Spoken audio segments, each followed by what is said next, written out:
Hello, I'm Shriz. Welcome to the channel. Today I'm here to tell you about a takeaway and or lesson from ReZero the anime. Of course, assuming you've already watched it, that is. So let's hop into it. Animes, just like most stories, have a primary goal of entertaining an audience, letting them escape reality. Making one become immersed in another world outside the one where your mom is currently bitching at you for not cleaning your room in. They help you not worry so much about the things that have been troubling you. But while all this may be true, think back to that one English teacher who asked after the class read a book together, "What did the story teach you?" And then everyone just kind of paused and looked around until the smart kid answered, so we could raise our hands and say something similar. Anyway, the teacher asked you that for a reason. Although that story was made for the purpose of sales and entertainment, a lot of times these stories come with lessons to be learned for the reader in the form of fictional experiences. Although I'm still waiting for Elon Musk to make it non-fictional. Hurry up, Elon. I'm talking to you. VR chat is all we got. Please, hurry. Anyway, today I am that teacher, and this is the lesson from ReZero. At a first glance, or just with a surface level understanding of the show, some may say it's just another iteration of your average isekai. Oh, whoop-de-doo, a Japanese shut-in gets transported to another world in which he thinks he's the main character and has a unique ability, this time to die and come back to life at certain checkpoints where he progressed in the story, also known as return by death. And he uses his power to gather information from his previous life to gain knowledge, to overcome obstacles, while also pandering to a bunch of waifus. And you might be thinking to yourself, that's all true. To be honest, well, you would be right. All of it is true. But as I mentioned moments ago, only at a surface level. But this anime is not a surface level anime. In my opinion, it's so much more than that. It takes us on a journey of character development, not just within the main character, also other characters. And that's where the lesson is found. Subaru and his companion's journey is truly amazing and the epitome of self-reflection. And in this video, I'm going to bring up multiple instances from multiple characters that all have one thing in common. These scenes may differ, and a matter of fact, you might be like, what the hell do these have in common? But after going over the scenes, I will tell you what that thing is. But for now, let's get to the scenes. Let's start with Natsuki Subaru, the man himself.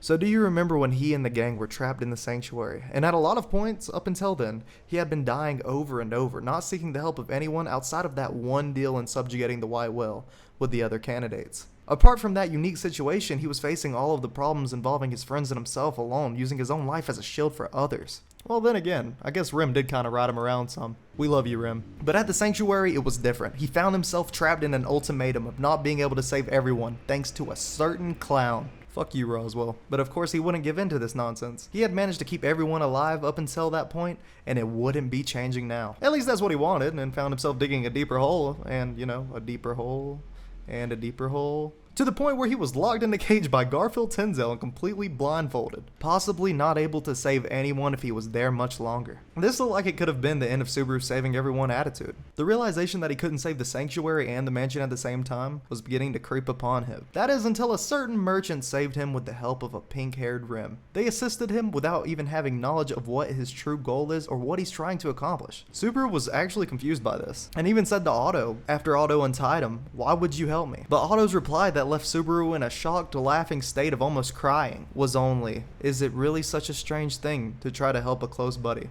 Marking the end of Subaru's scene. Now remember to keep that scene in the sanctuary in mind for later. Remember, I'm telling you these scenes with the goal of being able to tell what they have in common, what the lesson is. Moving on to the next character, Rim. In this situation, Subaru is waking up to a worried Rim, after previously being knocked out, in an attempt to save Rim from the Malbeast, or Witch Fiends, whatever you would like to call them, that were attacking the village, and had left curses on Subaru. And up until this point in the story, Rim was constantly belittling herself compared to Ram, talking about how powerful her sister was in comparison to her. If she had only kept her horn from that night of the Demon Clan massacre, while also carrying around guilt that she was filled with from the slight satisfaction of her sister losing her horn when they were younger. And in this scene, she was doing the very same thing when Subaru woke up, calling herself nothing but a replacement for her sister, talking about how great she is once again. But instead of just letting her say these things, Subaru told her all the things that was good about her, that her sister can do, and that she can be the horn her sister Rim doesn't have. But mainly, that Rim was her own person, regardless of the fact that she is not very strong, and probably couldn't amount to the version of Ram that Subaru never met. The version with the horn, in case you guys didn't understand that. Anyway, this of course ended with one of the most iconic scenes in ReZero. Yep, that beautiful scene that could make any grown man cry. Still makes me happy till this day. And since we're not sitting here all day going over ReZero scenes like there's an encyclopedia we are presenting for the class, we will be taking a look at one more situation. Although there are other situations with Garfield, Roswell, and Otto. But in this case, we're going to talk about Amelia. This is another iconic scene, more commonly known as the kiss scene, at least if you type it in on YouTube anyways. In this, Subaru had found Amelia hiding in the village after Puck had broken their contract for the sake of Amelia regaining her memories, and Subaru had abandoned her that night before after saying he would stay until the morning. The two were arguing, Subaru insisting he loves her regardless of her flaws, while Amelia calls him a liar, saying he was liar for not staying the night before, and that also made him liable to lie that he loved her as well, and that it didn't make sense that he would put himself in danger out of love for someone with so many flaws. And what if she gained her memories and lost her current self, the one that Subaru loved? But of course, with the kiss, and Subaru's constant reassurance that he would love her and support her regardless, Amelia stopped crying and even had her confidence restored to the point where she was ready to face the trials head on. Actually, no, we're not going to end the scene there. For one reason and one reason alone. Just so we can watch Garfield get punched in the face by Subaru's new ability. You're welcome. Okay, so now that that's out the way, at this point in the video, tell me what all these scenes had in common. And no, the answer isn't Subaru's a Chad, bro. So don't even think about putting that down below. At all. Although it would be funny. Like I would die laughing. But don't do that. Anyway, you can pause the video and put what you think it is down below before I tell you. And I will give you a hint. It is a one-word answer. 3, 2, 1.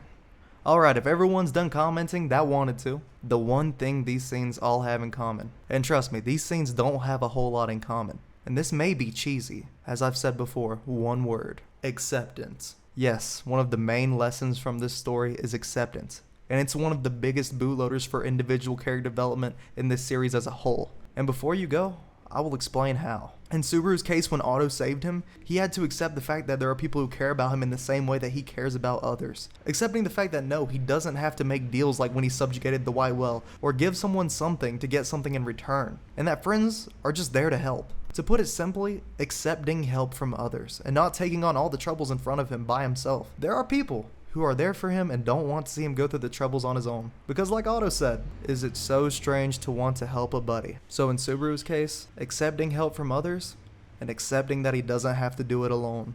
And this realization is actually what put him into shock. The reason he started hysterically laughing, and was bamboozled. In the case of Rem, it was finally being able to move forward and accepting herself and her past. Accepting that she wasn't just a replacement, and she does have qualities that make her not just a clone of her twin, but her own person. And accept that she shouldn't be trapped in her past, or really, just accepting her past. And finally for Amelia, it was accepting unconditional love. Accepting that someone will do things for you, and believe in you and expect better from you regardless of the things you find unlovable about yourself. And that they will stay that way regardless of if you change some. And with accepting this unconditional love, you in turn accept the confidence that person wants to instill in you. A confidence that would even let her move forward without Subaru or Puck holding her hands while she goes back in the trials later. Simply accepting that you can be loved, regardless of these shortcomings. So yes, in my opinion, one of the main lessons of ReZero is acceptance. Although it can come in many forms, whether it be accepting others, yourself, or your past. That is the lesson from the first 2 seasons of ReZero as far as it goes. To me, that is one of the most important lessons from the first 2 seasons of ReZero. Of course, if you enjoyed this video, I would gladly accept a like and subscribe. So yeah, anyways, it's Shriz. Hope you enjoyed the video. Make sure to let me know what you think down below in the comments. What other lessons do you think were in ReZero? Maybe some other situations in which acceptance was a key, or just in general your own thoughts down below. And like always, I'll have 2 videos up on the screen. They probably have something to do with ReZero. If you click one, you might just enjoy. Hope to see you in another video.